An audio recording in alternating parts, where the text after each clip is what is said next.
भारत का आइंस्टीन किसे कहा जाता है? भारत का आइंस्टीन किसे कहा जाता है? पहले क्वेश्चन का राइट आंसर हो जाएगा ऑप्शन नंबर ए, नागार्जुन को। नागार्जुन को जो है भारत का आइंस्टीन कहा जाता है। अगला क्वेश्चन, कनिष्क के दरबार में चरक क्या थे? कनिष्क के दरबार में चरक क्या थे? तो एक वैद्य थे। राइट आंसर है सेकंड क्वेश्चन का ऑप्शन ए, वैद्य। अगला क्वेश्चन, अगला क्वेश्चन है सातवाहन वंश के संस्थापक कौन थे? सातवाहन वंश के संस्थापक कौन थे? राइट आंसर है दोस्तों इस क्वेश्चन का ऑप्शन डी, सिमुक। अगला है शुंग वंश के संस्थापक कौन है? शुंग वंश के संस्थापक कौन है? राइट आंसर हो जाएगा इस क्वेश्चन का ऑप्शन डी, पुष्यमित्र शुंग, जो शुंग वंश के संस्थापक हैं। अगला क्वेश्चन, किस आक्रमण के बाद अशोक ने बौद्ध धर्म अपनाया था? किस आक्रमण के बाद अशोक ने बौद्ध धर्म को अपनाया था? राइट आंसर हो जाएगा दोस्तों इस क्वेश्चन का ऑप्शन डी, कलिंग युद्ध के बाद जो है कलिंग आक्रमण के बाद अशोक ने बौद्ध धर्म अपनाया था। अगला क्वेश्चन, अशोक ने किस शहर की स्थापना की थी? श्रीनगर की। अशोक ने जो है श्रीनगर की स्थापना किए थे, जो कि ऑप्शन सी में दिया हुआ है।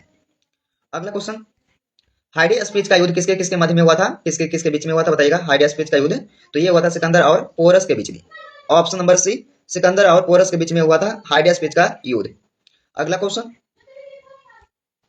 अगला क्वेश्चन, मौर्य वंश के संस्थापक कौन थे? मौर्य वंश के संस्थापक कौन थे?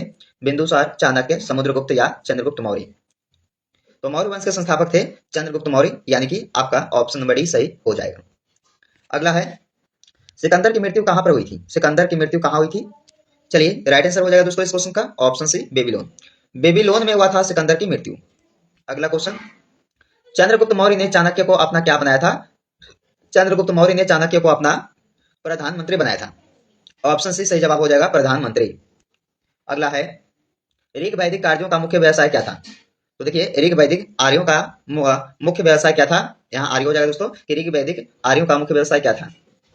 तो आंसर हो जाएगा पशुपालन, जो कि डी आपके लिए आंसर हो जाएगा। भारत में खोजा गया सबसे पहले पुराना शहर कौन सा है? सबसे पहला पुराना शहर जो है भारत में खोजा गया वो है हड़प्पा। हड़प्पा शहर जो कि सबसे पुराना शहर है भारत में खोजा गया। अगला क्वेश्चन, निम्नलिखित में से हड़प्पा सभ्यता की खोज किसने की थी? वेरी इंपोर्टेंट क्वेश्चन दोस्तों, हड़प्पा सभ्यता की खोज जो है वो किसने की थी? तो राइट आंसर हो जाएगा दयाराम साहनी ने किया था। दयाराम साहनी द्वारा जो है हड़प्पा सभ्यता की खोज किया गया था। अगला क्वेश्चन, अगला क्वेश्चन है हड़प्पा सभ्यता की खोज किस वर्ष में हुई थी? तो 1921 में। 1921 में जो है हड़प्पा सभ्यता की खोज किए थे किन्होंने? तो याद रखिएगा दयाराम साहनी ने किया था। अगला क्वेश्चन, सिंधु घाटी सभ्यता का प्रमुख बंदरगाह कहां पर था? सिंधु घाटी सभ्यता का प्रमुख बंदरगाह कहां पर था? तो देखिएगा इस क्वेश्चन का आंसर क्या रहेगा दोस्तों, ऑप्शन ए रहेगा, लोथल में। सिंधु घाटी सभ्यता का प्रमुख बंदरगाह जो है वो था लोथल में। निम्नलिखित में से गुप्त वंश के संस्थापक कौन है? गुप्त वंश के संस्थापक कौन है? राइट आंसर हो जाएगा इस क्वेश्चन का बी ऑप्शन, श्रीगुप्त। इनमें से जो है गुप्त वंश के संस्थापक श्रीगुप्त हो जाएंगे। आगरा नगर की स्थापना किस शासन ने की थी? शासक हो जाएगा दोस्तों कि आगरा नगर की स्थापना जो है किस शासक ने की थी? आंसर हो जाएगा सिकंदर लोदी ने किया था। ऑप्शन सी, सिकंदर लोदी द्वारा जो है आगरा नगर की स्थापना किया गया था। सात टापुओं का शहर किसे कहा जाता है? Mumbai, Cochin, Vasco D gamma या कोलकाता? तो सात टापुओं का शहर जो है मुंबई शहर को कहा जाता है, जो कि ऑप्शन ए आपके लिए सही हो जाएगा। दोस्तों सारे क्वेश्चन काफी बार एग्जाम में पूछा गया, सारे एग्जाम में, तो ध्यान से उस वीडियो को आप सब पूरा देखिएगा। और वीडियो पसंद आए दोस्तों तो दोस्तों का शेयर कीजिएगा, लाइक कीजिएगा। भारत में पहला कृषि विज्ञान केंद्र कहां स्थापित हुआ था? तो राइट आंसर हो जाएगा पुडुचेरी, जो कि ऑप्शन आपके लिए भी सही हो जाएगा। अगला है, इसमें पूछा गया है सर्वाधिक अम्लीय वर्षा किस देश में होती है? सर्वाधिक अम्लीय वर्षा किस देश में होती है? तो ये हो जाएगा हमारा नॉर्वे देश, जो कि ऑप्शन ए राइट आंसर हो जाएगा। नॉर्वे देश में जो है अम्लीय वर्षा सर्वाधिक होती है। अमीर खुसरो किसके लिए प्रसिद्ध दरबारी कवि थे? अमीर खुसरो किसके प्रसिद्ध दरबारी कवि थे? तो आंसर हो जाएगा अलाउद्दीन खिलजी के। ऑप्शन नंबर डी सही जवाब हो जाएगा। लूनी नदी पर स्थित जवाई बांध किस राज्य में? लूनी नदी पर स्थित जवाई बांध किस राज्य में स्थित है? सही जवाब हो जाएगा ऑप्शन ए, राजस्थान में। अगला क्वेश्चन, करगम किस प्रदेश का लोक नृत्य है? करगम किस प्रदेश का लोक नृत्य है? सही जवाब दोस्तों ऑप्शन डी, तमिलनाडु। करगम जो है किस प्रदेश का लोक नृत्य है? तो आपके लिए हो जाएगा आंसर डी, तमिलनाडु। अगला क्वेश्चन, अगला है भारतीय जागृति का जनक किसे कहा जाता है? भारतीय जागृति का जनक किसे कहा जाता है? राइट आंसर दोस्तों हो जाएगा इस क्वेश्चन का ऑप्शन डी, राजा राम मोहन राय।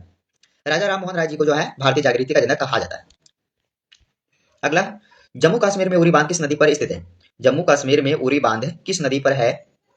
सही जवाब हो जाएगा झेलम नदी पर। ऑप्शन नंबर डी, झेलम नदी पर है जम्मू कश्मीर में उरी बांध स्थित। उरी बांध याद रखिएगा जम्मू कश्मीर में है कौन सी नदी? झेलम नदी।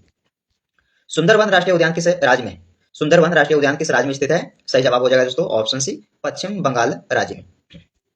अगला है निम्न में से किस शहर से होकर नेत्रावती नदी बहती है? नेत्रावती नदी जो है ये मंगलुरु शहर से बहती है, होकर बहती है, तो याद रखिएगा ऑप्शन सी आपके लिए सही जवाब हो जाएगा।